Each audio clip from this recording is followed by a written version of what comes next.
worst to first, from worst to first. Hello and welcome this afternoon. I'm Tim Allston, and this is the 10 Commandments of Leadership. The 10 Commandments of Leadership. Hey, if your and my egos are our God-given senses of self, and they are, then egoholism, like alcoholism, is what happens when that sense of self gets distorted, either too big or too small, or both. Now, around here, I am in a recovering mode. Not already recovered, but in a recovering mode. Today's episode is entitled From Worst to First. From Worst to First. Today's playbook for world-class teams.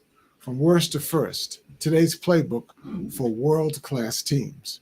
When great teams turn the corner, from worst to first, it's almost never because of luck. It's about leadership behaviors, repeated, taught, and codified, written down. Do you need today's playbook for you to turn around your organization from worst to first? Here's just a quick snapshot. Humility first, cut staff last, and then create a standard that everyone can rehearse. Once again, humility first, cut staff last, and create a standard that everyone can rehearse. And that's what's most important. So now let's take the worst to the first, and let's see it through the lens of our egoholism recovery. Fair enough? Worst to first, what it takes to build or remake a team. That is the title of a recent McKinsey & Company analysis of the turnaround of sports teams. It uncovered 3 best practices that happen to coincide directly with our three of our primary egoholism recovering steps. Deep listening, which is step 3. Growing the people that you have, which is step 5. And codifying your playbook, which is step 7. Here's what I mean. The first best practice mirrors our step 3, become an active listener with humility. So that's our step 3. New leaders in the study didn't start with speeches. Instead, they started with listening, using focus groups, office walkthroughs, and door open time gave them a clear read on performance, potential, and the health of their culture. For example, Western Michigan University's Dan Bartholomew modeled this when he arrived at his athletic program that was trending down. For example, he modeled listen widely, define how we win, and invite skeptics to test it in the daylight. As a result, listening changed the tone, it changed the culture, it broke down those silos, and it sparked collaboration. So what is the EHR, the egoholism recovering takeaway? Humility is a strategy, not a soft skill. It turns data into direction. Humility is a strategy, not a soft skill. It turns data into direction. Second best practice is our step number 5, turn bitter lemons into better lemonade. Under pressure to win now, it's tempting to cut personnel first. Instead, these leaders in the article resisted that chopping block. Their premise? Talent selection is about making people successful. Therefore, they invested in mentoring, affirmations, and clear cover from the top. Because most people don't quit jobs, they quit managers and leaders. The egoholism recovering takeaway? If you hired for character and skill, then coach what you recruited. Prune behavior, not people. Prune the behavior, not the people. And the third best practice comes from our step number 7 that says, now that you know, go, elevate, and grow. Championship cultures run on operating playbooks.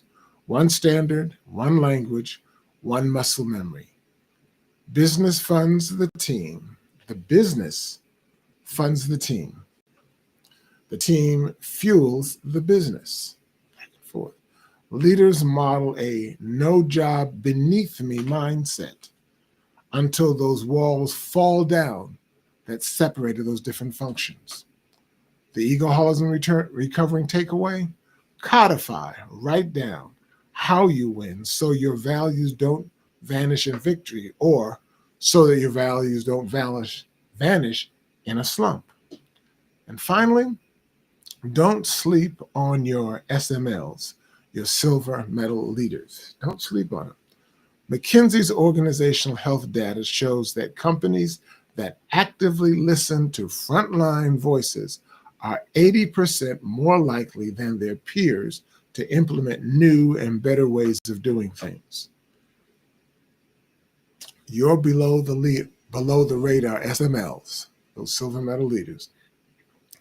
Those leaders whose job titles begin with such first word designations as associates, assistants, vice presidents, or seconds, they often see failure modes first and can pilot fixes faster. So folks, try this week. Schedule 4 listening sessions, one with frontline, one with mid-level, one with customers, and one with alumni and ex-employees. Ask, what's working, what's stuck, and what would you try in 30 days? Number 2, name your theory of winning in one sentence. Socialize it in every staff meeting for 4 weeks, week after week after week after week. Also, pick one underused player, an employee or a process, and give them a 30-day sprint with a cover over them. Also, draft your one-page operating playbook, standards, rhythms, decisions, and escalation paths. Also, celebrate one silver medal leader every Friday, publicly, with the behavior that you want repeated. Bottom line, winning is hard, but with humility, step 3, become an active listener. With development, step 5, turn your bitter lemons into better lemonade. And a living playbook, step 7, now that you know, go, elevate, and grow, you can make hard a repeatable thing to do. What we're talking about is not easy, but it's necessary. If you want to turn your teams around from worst to first, and that team can be either in the workplace, in the home place, or even in your worship place or in your social space.